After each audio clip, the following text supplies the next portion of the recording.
महाराष्ट्र में 23 सीटों पर शिवसेना उद्धव गुट के दावे से INDIA में बेचैनी, कांग्रेसी नेताओं ने आलाकमान को किया आगाह। महाराष्ट्र की 48 लोकसभा सीटों में से 23 सीटों पर शिवसेना यूबीटी के दावे से इंडिया अलायंस विशेषकर कांग्रेस के नेताओं में बेचैनी है।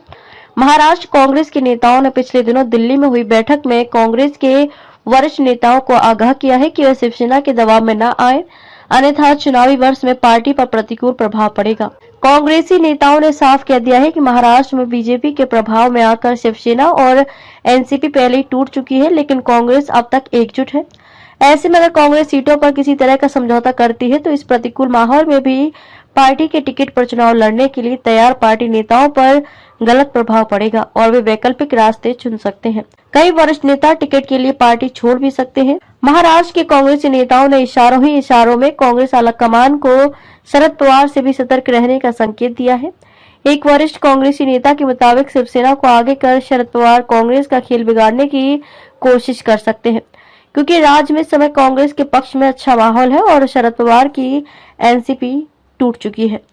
शरद पवार के पास इस समय लोकसभा चुनाव लड़ने के लिए अच्छे और तगड़े उम्मीदवार नहीं हैं। इस बड़े नेता ने अपना नाम न छापने की शर्त पर कहा, मुझे लगता है कि शरद पवार शिवसेना उद्धव गुट को ज्यादा सीटों के लिए इसलिए उकसा रहे हैं ताकि कांग्रेस को कम सीटें मिले और कांग्रेस में चुनाव लड़ने के कुछ इच्छुक नेता टिकट के लिए उनकी पार्टी में आ जाए।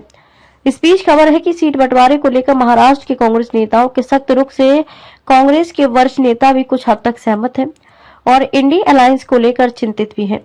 उन्होंने महाराष्ट्र कांग्रेस के वरिष्ठ नेताओं से फीडबैक लिया और इस पर दिल्ली में मंथन चल रहा है। महाराष्ट्र के नवनियुक्त कांग्रेस प्रभारी रमेश चेन्निथला ने भी महाराष्ट्र के वरिष्ठ कांग्रेसी नेताओं की चिंताओं को सही माना है। उद्धव पवार दिल्ली जाएंगे। पिछले दिनों शिवसेना यूबीटी के सांसद संजय राउत और कांग्रेस नेता पूर्व सांसद संजय निरुपम के बीच सीटों के बंटवारे को लेकर हुए वाक युद्ध ने भी आग में घी का काम किया है। इसके बाद उद्धव ठाकरे के भी सुर बदले हुए हैं। उन्होंने कहना शुरू कर दिया है कि इंडिया अलायंस में सीटों के बंटवारे का आधार सिर्फ जीतने की क्षमता ही होगी। इधर खबर है कि कांग्रेस के दिल्ली के वरिष्ठ नेताओं से उद्धव ठाकरे की फोन पर बातचीत हुई है और उद्धव ठाकरे सीट बंटवारे पर चर्चा के लिए जल्द ही दिल्ली का दौरा करने वाले हैं।